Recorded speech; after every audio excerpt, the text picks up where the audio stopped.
Hi guys, this is Tilly. Today I want to talk about a topic I get asked quite frequently on stream, and to be honest, it is a question I asked myself before. This might not be the most interesting for all of you currently active players in Vindictus, but if you thought about returning to the game or giving it your first try ever, you might find these helpful.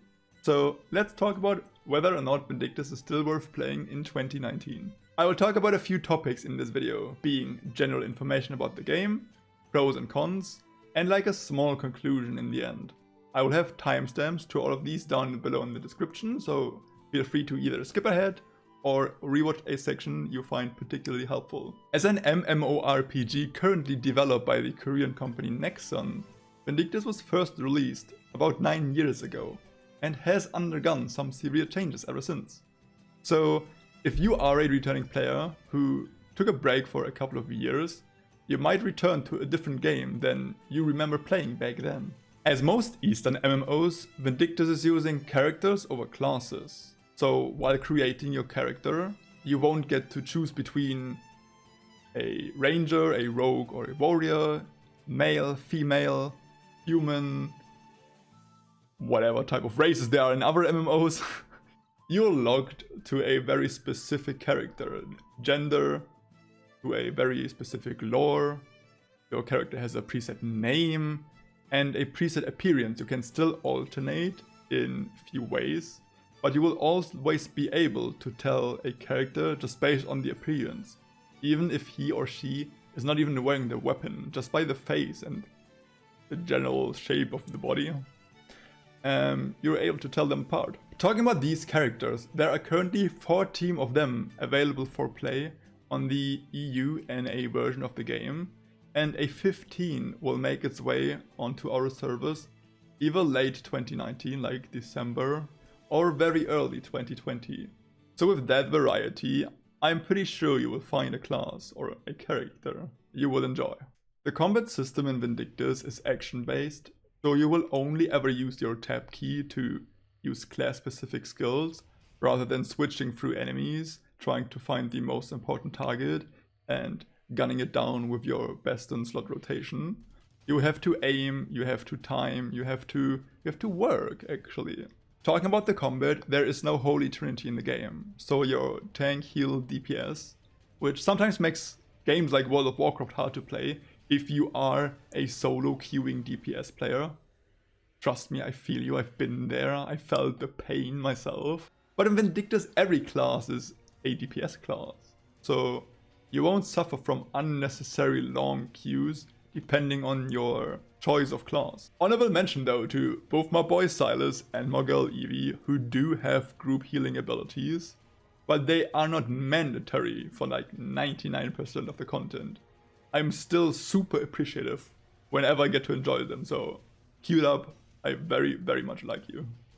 Let's move on to the pros and cons, while I will start with the cons, because I feel like if you are able to make it through all of the cons without getting too triggered by any of them or by feeling too bad about them, and you don't mind them too much, chances of you liking the game are pretty high. So let's go. Con number 1 is what I would categorize as game stability. There are multiple factors playing into that, being something like the FPS is locked to 60, the engine the game is using is rather old, fairly outdated and poorly optimized. The game is not using servers to host their content, it's player hosted, it's peer-to-peer.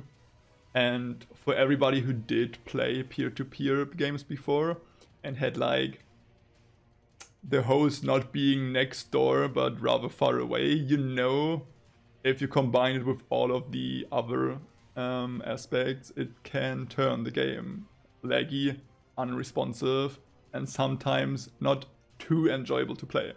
But while I say this, I also have to say that in over 1 year of me playing the game, I was never feeling too handicapped by it. Yes, there have been occasions where I got mad about something not working the way it should be because of game stability, but it doesn't break the game in a way where I want to quit it, in a game where I'm like, okay, that made me so mad, I have to close the game for today. It's minor inconvenience, in my opinion. But there's also a chance of you not suffering from that too much. So this might apply to you, this might not. If it does, then I think it's pretty obvious a con, right?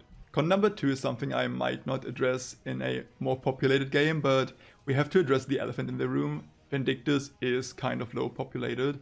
It's not like it's about to die out. It's not like any month could be the end of it. Server shutdown could be announced. I still think we are rather far away from that. But we do have a considerable low player base, which makes botting really, really toxic. And it is going on in the game, both in the EU and NA version of the game, in one of them worse than in the other. But it's still a threat to both of them, where people are using bots to get materials, to sell them on the marketplace for cheaper than any other human would be able to, and using that money not to boost their own stats or to use for themselves, but they're rather selling it on gold selling websites to players, which just breaks the internal money flow of the game and deflates? It fucks with the money. So if you want to spend real life money and you are a bro and you're not trying to destroy the game, buy the premium currency and sell it to other players. It's a little bit less effective, I am well aware. But you don't destroy the game and you actually help keeping the game alive. Because if you pay a third party for in-game currency, that doesn't help anybody. If you pay Nexon for your in-game currency, you will sustain the servers. Just saying. Con number 3, and in my opinion, that's not even the biggest con, but I have to mention it because I know it is for some people. I've had somebody join my chat just recently, and he was very unhappy to hear. It's about how the endgame is structured, how repetitive and RNG based it is. Again, we have to address the elephant in the room. In Vindictus, most of your content is really repetitive and is almost the same every day. 90% of the Vindictus content is daily loadout, and maybe 10%, maybe even less, is weekly loadout. So there are a few activities you only have to worry once or 4 times per week. And all the other you could technically do every day. And doing it every day, I know why people don't like it, right? Doing the same 10 raids every single day, but if you like Monster Hunter, if you were able to play Monster Hunter for an extended period of time before, and you didn't mind killing the same enemies for over a year. I mean, it's not even gonna be for over a year. Vindictus does release new content fairly frequent, and I know a bunch of endgame players will be triggered when I say that, but we technically do get a new raid every 3 months, with like some other minor updates here and there, so I think it's still rather refreshing. It's still more refreshing than playing the same old Monster Hunter game. Like Monster Hunter Freedom Unite is the game that got me into Monster Hunter, and that game has never changed in the last 10 years, but I still enjoy playing it. It's the same monsters. And Vindictus is not as bad. We do get updates, right? Okay, so in my opinion, those were actually the most objective cons. If I start a sentence with, in my opinion, can I still talk about it being objective? Anyways though, if you didn't mind the con so far, then it only really comes down to whether or not you like the graphics and the gameplay. And by that I don't mean to offend the graphics of Vindictus. For a game that old, it doesn't have to be ashamed, it still looks pretty good if you play it on high settings. Moving on to the pros though, and if you've made it that far without being too triggered by anything, then it will only get better from here. Pro number 1 is probably something that I think is the most important for people that are trying to get started in the game. And it's the barrier of entry when it comes to endgame.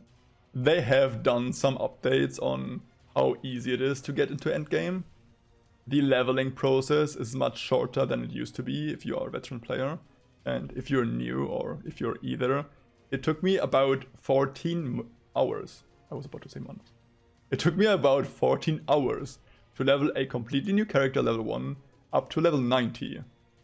And while the max level is 100 and not 90, you can make an argument for the endgame starting at level 90. Because that's the first time you're able to do endgame content, raids, activities that will reward you with a much bigger chunk of gold than any before, and you will be rewarded with gear that is enough to do some content right away, to a point where you don't hit endgame, or like endgame level, and you need to do side content first for a week or 2 or a month to gather up stats to then go into the real content. You can do real content right away after 14 hours of leveling, which in my opinion is rather fair for an MMORPG. While we are talking about that barrier of entry being rather low, I don't mean to say you hit level 90 and you're good to go. It's not like you will be instantly rank 1 on your character leaderboards. You won't instantly be number 1 in DPS every raid. But it is enough to do some content and improve your gear to do all of the content later on in a considerable amount of time. Moving on to the second pro, and in my opinion that's gonna be a controversial one, so hear me out on it and take it as my subjective point of view maybe, if you really disagree with it, and if you really disagree with it, feel free to turn it into a con and just listen to it, I guess. There were 2 things I really fell in love when I first started playing Vindictus, first of which being something that I already mentioned, being able to do fun content on a daily basis, like Monster Hunter, being able to raid every day, unlike while I was playing World of Warcraft, where my guild was only doing endgame content raids 3 times a week, and then maybe only for 3 hours a day. So I would be doing 9 hours per week fun content, and the other time I wasn't necessarily feeling wasting time, but it did not have the same impact. But in Vindictus you can spend, if that's something you are into, you can spend a considerable amount of time and still get something in return, still have the chance of making money out of it. And the second part being the endless scaling. But Tilly, it's not even endless scaling. If you have all plus 20 gear, you can't get any stronger. Okay. While that is true, these are the chances of getting a plus 20 weapon. These are the chances of getting 1 piece of plus 20 armor. And these are the chances of having both a plus 20 weapon and 5 pieces of plus 20 armor. So while the number doesn't hit infinity, obviously, it's still getting close enough for me to talk about endless scaling. And by mentioning those numbers, I don't mean to scare you away. Those are max level items the game just doesn't want you to have, and they are by means not necessary to have. For example, on the European server, the highest level weapon we have is plus 16, while 20 is technically the max. I don't mean to get into too much detail about the enhancement system in this video. I will for sure do so in an upcoming one, so stay tuned if you're interested into that. But let's move on with the point, being the endless scaling of the game, which I enjoyed. Because, again, unlike World of Warcraft, where you get an item and it has higher gear score than yours, and you'll be like, herp derp, I just got an upgrade. It feels much better getting an upgrade in Vindictus, because every item has so many ways of upgrading it. You have to first craft it, then upgrade the stats, then enhance it, enchant it, infuse it. The world is your oyster, you have so many things to do, and that's why it feels very rewarding or like achieving to upgrade in an item like you worked for, instead of just going somewhere, getting 1 piece of loot and be like, yay, I'm stronger now. But it being the controversial topic of this video is due to enhancement or upgrading fails being the #1 reason for people to leave the game. Getting upset over fails and leaving the game is something that happened before a bunch of times. Because in my opinion, what the game does a little bit bad is it's not about failing the enhancement, it's about the time it gets to get back trying the enhancement. But still, even though that sounds really con-like, I still list it as a pro. I just meant to explain everything around it because it's just a controversial topic. Okay, moving on to the next pro, and probably the, not probably the best reason why you should play the game. I don't care what you say in the comments, I don't care what your friend says, but it's fashion. Look at these. Look at those. Look at... Don't look at that, no. Honestly though, while there are people playing the game for the fashion, and I don't mean to blame you, the more I play the game, the more I'm interested into fashion as well, but it's not my main priority. Just know if you're thinking about starting to play the game and you are into fashion related content, be warned that it will be expensive, both in-game and IRL if you decide to drop cash on the game. Now we are coming to my reason though why I play the game, and probably the reason why really the most people are playing the game, beside the awesome looking characters. And it's about the combat. To put it simple, in my opinion, there's not a game that compares to Vindictus combat. I mentioned before it's something like Monster Hunter, in a case where you do the same combat, the same fights over and over again, but the combat actually does come close to Monster Hunter, while being even faster paced in Vindictus and more fun. Like, describing fun is really hard because it's usually something really subjective, but the dynamic, the fast-paced nature, and the counter-attack, blocking, timing-based aspect of the game really is really unique. And with over 20 different weapons to choose from, packed onto 14 different characters, there are so many ways of playing the game.